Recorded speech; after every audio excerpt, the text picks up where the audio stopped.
I thought I'd record my memories now of yesterday, which was a very significant day for me. And because of the nature of the experience, I can feel it drifting already, like it could easily become like a dream. And yet at the time, impressed itself upon me so strongly. And I'm really, really pleased that Debbie was there with me, my wife, so that I could share what was happening immediately and not in retrospect like I'm doing now. And I have no idea if this is for public sharing or just for me, so I don't forget. Probably just for me, I think. I'm not sure. Partly because it feels that what I want to remember it's inevitably subjective. It's about something I've experienced and not necessarily something definitely something that no one else can verify. So, the day was a great day because, lots of reasons.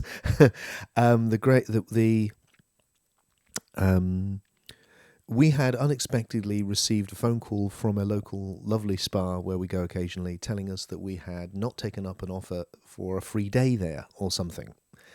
Either way, out of the blue, through some strange mistake by us or them or somehow whatever, there was a day that we were owed at the spa. So Deb arranged it for Sunday, and it was great that we had this luxury spa day from nowhere given to us, food and massage and all the rest of it. So we went along, and we've been there a few times. It's not very far. And we were in the hot tub quite early on in the day. And that's, I guess, the start of the story, where Deb asked me what I was thinking about, because she could tell that I was off somewhere. And what I was thinking about was my mum. And I've been thinking about her every morning when I wake up, and I spend time with her, or my memory of her, or maybe, no, more than my memory of her. I spend time with the feeling of her with me. And sometimes the lack of that, I suppose. And that's my whole morning experience. That's another story. And then what I shared with her was, of all the things that I was thinking about, which was, as often is the case, was a lot, I shared with her that I was thinking of my mum quite near the time before she died, where she was quite confused, but also at this point lucid, and just or enough to be able to really convey that she was struggling with, have I lived a good life? Now, I don't want you to give the impression she was giving herself a hard time, because she wasn't. It was, and I certainly wanted to reassure her that she really, really had, which she really, really had. But what I saw in Mum and what I was thinking about was that even though, compared to anyone I know, she has lived a good life and was a good person, that nevertheless what she was experiencing was, I could have been more loving. I could have given, not in a should way, because she wasn't like that. She never thought in those ways. Just in a like natural way of just, she could just see. And in that way, it felt like, what I was thinking about was, it felt like a precursor to what people describe often in the life review in near-death experiences, that she was probably, I felt, gonna, in retrospect, very soon would be entering deeply into that experience of, in a kind of in a detached way, and in a self-compassionate way, although there was a bit of doubt in her, I think, actually, in the actual experience itself. I don't want to take that away completely, because there was some. But the way she was going, I felt like, was this what I see in the near-death experience is this review of your life where you just see, right, this is where I was able to be really present with something and full of love, and this is when I wasn't, and this is when I was awake, and this is when I wasn't. That's my language very much, not my mum's. And I felt what I was sharing with Deb was, I think I would be the same. I think I will be the same. I think I am it now. That when I feel most awake and most in touch with the oneness and the love, I look back and think, not with regret, because one part of me doesn't regret anything. And then there's the other pole too, which goes, I could love more. And so the only regret I was sharing the only regret I feel I will have at my death is I could have loved more. I could have been more awake and I could have loved more. And it felt like that was a gift from my mum, and I wanted to know that now. And how elusive it is, and to live that now. So that was a very strong experience. And we had a conversation. Then what happened out of that, and I'm not going to go into this now because it's too big, because I'm not going to get to the end of the story, which is the bit I need to record, is I started talking about the philosophy I've been working on intensely for the last period of my life, and really intensely for the last few days, about the nature of the soul, about the nature of life, about the nature of death, particularly about the nature of death. And suddenly it felt like all of these ideas coalesced, also the nature of intention, all sorts of stuff, which I've been trying to weave together, and I haven't really shared with anyone, but only bits in fragments, and boosh, it all rushed out into Deb in the hot tub, and God bless her, she just went with it, and it was more articulate than I'd expected, not as articulate as I hope it will become, but it was a big experience for me to share it all, and I felt in a very altered state, very awake state with it. So that was significant, and I feel laid the foundation for it. And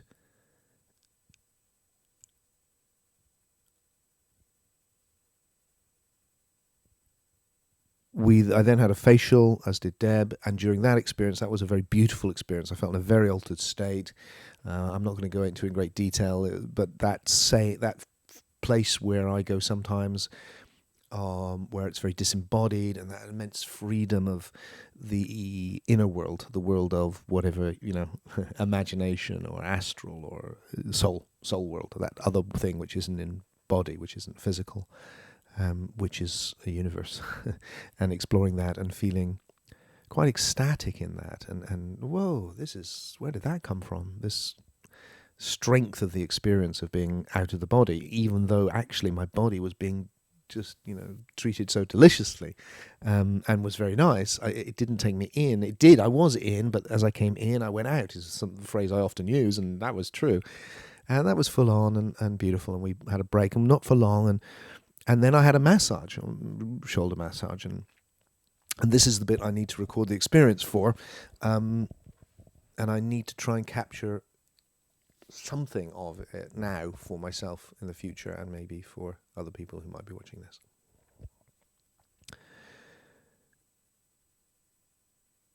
The minute I went into the room, it was dark, it was quiet, there was some very sweet music playing before the massage. Spa.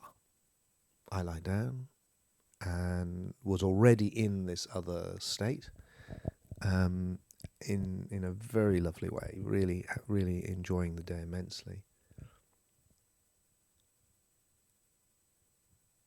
and very conscious of the philosophy that had taken me there, and. No, that's not. I'm not sure that is true. I think it was just there, and lay down on my front, and was able to let go. And even before the masseuse had come in, she'd already talked to me before she came in to start. Just give me a back massage, really, which she did beautifully throughout this experience, and it was very nice. And I was conscious of it, sort of, but.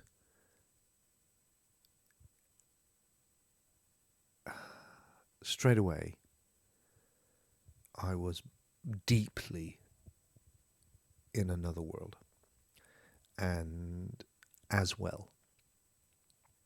And I was with my mum.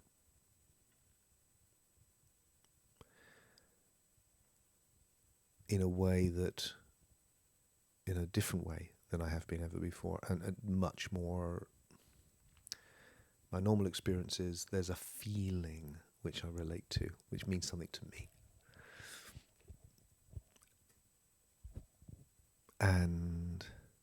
But this wasn't like this. Let me just describe it. It was I was meeting a being of light and love, which had no form, but light and love. But it was my mum, but much, much bigger. And within this presence, which was my mum, and which knew me as Tim, there were images moving. There was elements of the past were there. They were all there. And some would come and I'd see them in her soul. This thing which was everything, but was particular also through the experiences within it. Now this relates very much to the ideas which had come up in the morning, which I haven't described in this video because I can remember those. And really the experience will make intellectual sense more, perhaps, in relation to those ideas. But that's imposing of sense on it. Let me just describe what the actual experience was. So the actual experience was this incredible love, this sense of connection with my mum, just sweet, sweet, lovely. And the vastness of her being, that was beyond, which wasn't my mum. That was more than my mum, of which my mum was some small fragment, but that's the fragment I was reaching to, and not some insignificant fragment, but a beautiful, significant fragment. And there were all these pictures of her life, and just this, oh, you've been that, and you've been that, and you've been that, and things before, and before, and before, and before, and before. And we were connected. We were inside each other because all the experiences we'd had together were in her, and all of the experiences I'd had with her were in me. And just a real strong sense of this is all right, and that what I was meeting was the deepest, most awake, most complete, most whole part of who she is, which itself was on a journey through all of the experiences it was having. But the journey of being my mum was a part of that much bigger journey, and what I was meeting was the most awake, most complete. The most that soul journey had gone into the essence of the love light was what I was meeting. And the love light was everything, but it contained these particular experiences which made it individual. This fragment, this spark, not a spark, bigger, like a formless. Oh, I'm being incoherent. Okay, what happened next? What happened next was I became aware of my dad.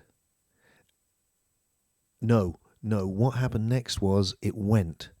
And I went into a different place with ideas about things and insight. And it was good, a place I would normally love to be. But very quickly I felt like, no, not now, not this place. This place is, I love going to this place, but not now. I want to go back to that place.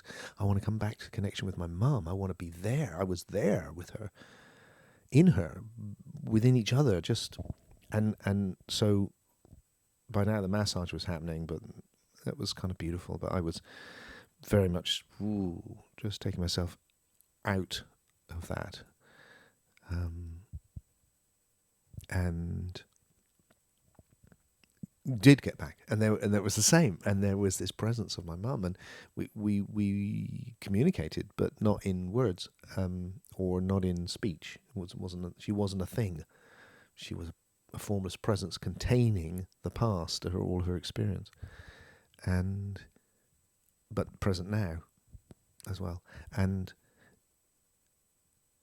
then I became aware of my dad, and a feeling that I often get when I have such a strong connection with my mum, but I don't want to leave my dad out, because they were there for me in my soul. They come together. They're my mum and my dad, but I have a very different relationship with my dad, who I've come to respect and love more and more the older of a man I've become.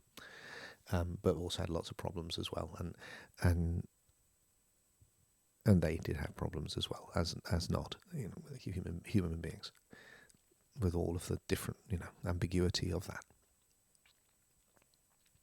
So a kind of feeling of, I'm not sure I want to go enter to being with my dad right now, because I'm really focusing on just being with my mum, and I want that. And then, but I did and I didn't, and it felt like too much as well, just like they were so filling me that it was like it would be less. And then a real sense, typical of my mum, that she just faded slightly back, and my dad came into the fore, and she was doing it.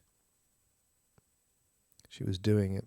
In fact, I have to tell you now, when I talked to Deb afterwards, we both had the strong sense that she was doing the whole thing.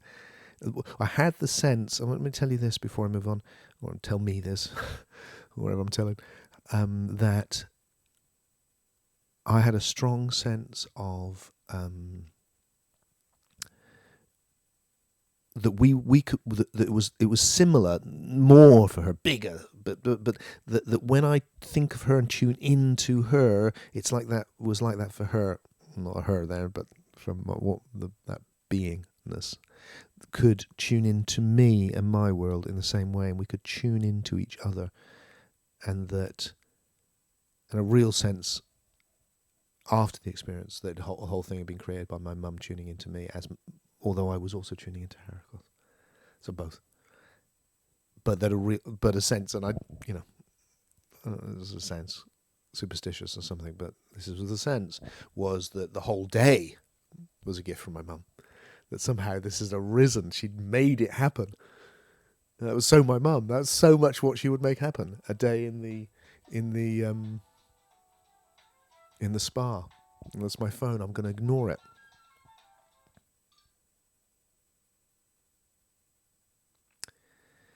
And then, so that was, so then my mum, and then my dad, she fades back, and my dad comes into the fore. And then the same, this huge, big, and then all these part of the past, not like memories, more like the past itself, rising and falling. These images and pictures, and like, oh, you were this, and you were this, and you've done this. All this is within you, and I'm within you, and things we'd shared, and things we hadn't, and way back, and this incredible bigness that had been also confined within a smallness at points, and that was amazing. So like something which was the very best of my dad, which contained all of my dad, even the things that weren't the best, but what was contained within something very, very big and beautiful. And then that lasted for a short time, and then everyone was there. By everyone I mean all the people that I've loved and lost was there. My friend Steve was there. My friend Richard was there very strongly. Richard Craze. And my grandmother, my friend George. It just felt like everyone was there, and they were all like that. It was all like this formless presence, which was love light, is the only way I can describe it, and containing all of these, the past that they had experienced, and that I was part of that past, and we were connected and would always be connected. And that everything was okay, that everything was all right, and that it all started from that recognition that what really matters is love, to see, to be that now, to bring that to this. Okay, well now I'm going to just draw out lessons from the experience, and maybe that's not the right thing to do at this moment. What I want to do now is just record it. So I came back. I knew something really significant had happened. I felt in a very, very, very big space, beautiful space, And I had the good fortune to go straight out into the sun in a lovely restaurant, sit down for a beautiful meal, as I said, all feeling like it was a gift from my mum, and share this whole story, which I've just shared now, fresh, immediate, with Deb. And so she could feel what had happened. Because I'm aware that this is a feeling I could lose. And I don't want to. That's what happened to me yesterday.